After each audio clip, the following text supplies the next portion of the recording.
Հայաստանի Հանրապետության պետական եկամուտների կոմիտեի հետաքննության եւ օպերատիվ հետախուզության վարչություն տեղեկություններ են ստացվել այն մասին, որ Կոտայքի մարզում վերին պտղնի համայնքի Երևան-Սևան մայրուղու 1 եւ Երևան քաղաքի Գյուրջան 10 կոտորակ 2 հասցեներում բենզալցակայան շահագործող ընկերությունն առանց համապատասխան փաստաթղթավորման ձեռք է բերում վարելի եւ առանց հսկիչ դրամարկայի մեքենայի կտրոններ տրամադրելու եւ այդ գործարքները հարկային հաշվառման մեջ արտացոլելու վաճառում է սպառողներին։ Կոմիտեի հետաքննության եւ օպերատիվ հետախուզության վարչությունը իրեն վերապահված գործառույթների շրջանակում հարկային իրավախախտումների կանխման ու բացահայտման ուղղությամբ տարվող աշխատանքներում մշակել, ձեռնարկել եւ իրականացրել է համալիր օպերատիվ հետախուզական միջոցառումներ։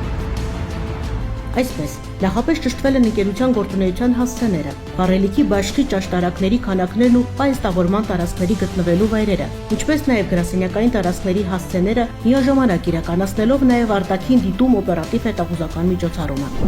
Ձեռնարկված օպերատիվ հետախուզական միջոցառումների շրջանակում ձեռք բերված տվյալների համալիր վերլուծությունների եւ ուսումնասիրությունների արդյունքներով պարզվել է, որ ընկերությունը 2023-ից 26 թվականներին առանց համապատասխան փաստաթղթերի ձեռք է բերել եւ իրացրել տարբեր տեսակի շուրջ 1.6 միլիարդ դրամի հեղուկ վառելիքներ։ Այդ նպատակով բենզալցակայանի իրական շրջանառության զգալի մասը չի փաստաթղթավորվել, մասնավորապես վաճառված բենզինի արժեքները չեն մուտքագրվել, հսկիչ դրամարկային մեքենաներ եւ չեն տպվել ՀԴՄ կտրոններ։ Այս ամենի հետևանքով հարկային մարմին ներկայացված հաշվարկներում բացվել են խեղաթյուրված տվյալներ։ Արդյունքում պետությանը պատճառվել է առանձնապես խոշոր չափերի, շուրջ 500 միլիոն դրամի վնաս։ Դեպքի արդիվ հաղորդում է ներկայացվել Հայաստանի Հանրապետության քննչական կոմիտեի տնտեսական հանցագործությունների եւ մաքսանենգությունների քննության գլխավոր վարչություն, որտեղ նախաձեռնվել է քրեական վարույթ։ Պետհետաքննության եւ օպերատիվ հետախուզության վարչությունը շարունակում է անհրաժեշտ միջոցառումներ ձեռնարկել ոչ միայն կատարված հանցագործությունների բացահայտման,